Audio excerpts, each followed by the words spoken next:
Tech Tip Thursday. This one's going to be a little bit longer of one, so kind of get ready, and it's going to be a little bit more talking, but I'll splice in a couple things. You may think to yourself, we're working on this coffee brewer, but we are not.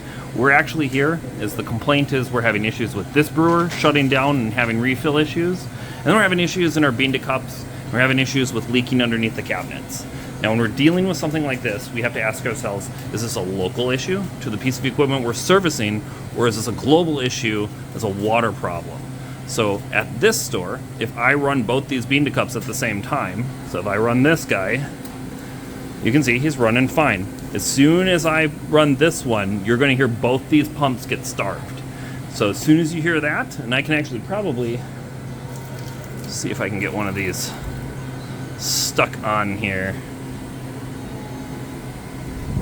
Yeah, that's going to be the best way. So let's throw one of these and rinse. So we're drawing a bunch of water over there. Now when I go to pull this, you can hear we're starting to starve. Hear that pump just starving. All right. All of this equipment is on one water line. That's really important to know when you're servicing this.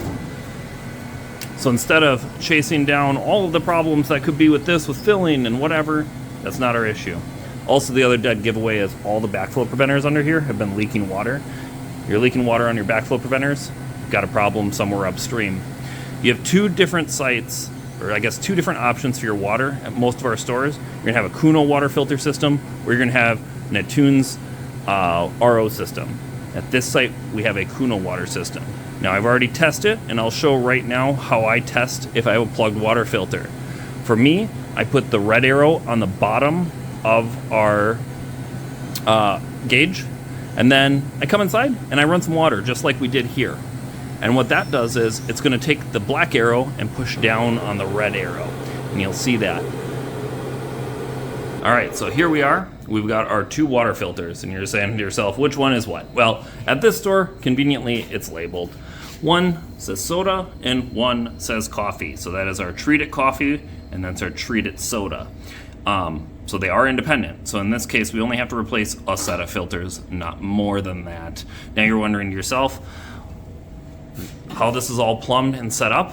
So if you are a store and you are dealing with this issue, it's Saturday and you need to get your coffee bar back up and operational, we know that this is our coffee line. So if we trace him back, this line right here goes into our filter and comes out and goes up to our in.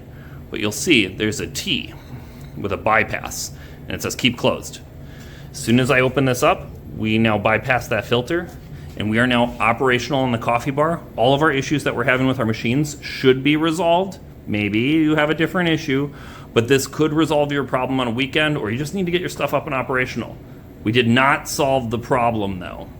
The larger problem is this HF90 and this HF8 filter need to be changed. Super important to get that done. So don't think that because I turned the bypass on, magically all of our problems are solved. We still need to get somebody out there. We still need to get these filters changed. All of our techs carry a full set of filters if it needs to be done, so it's not a big deal. We'll come out and get it done for you and get it taken care of.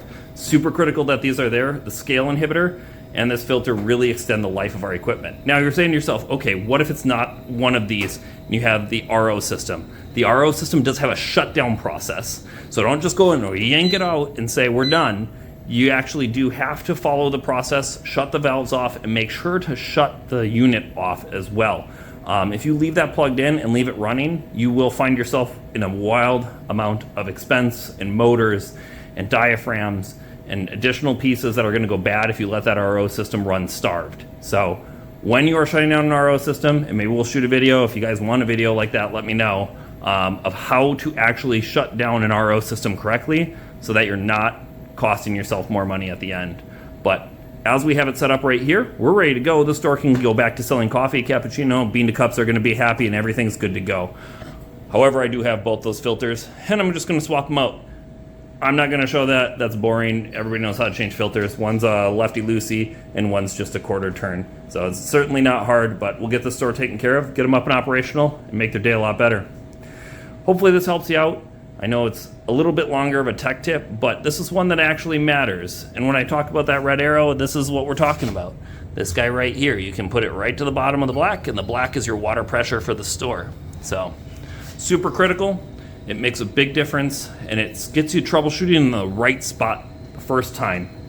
So, thank you very much for watching. I will see you in our next video.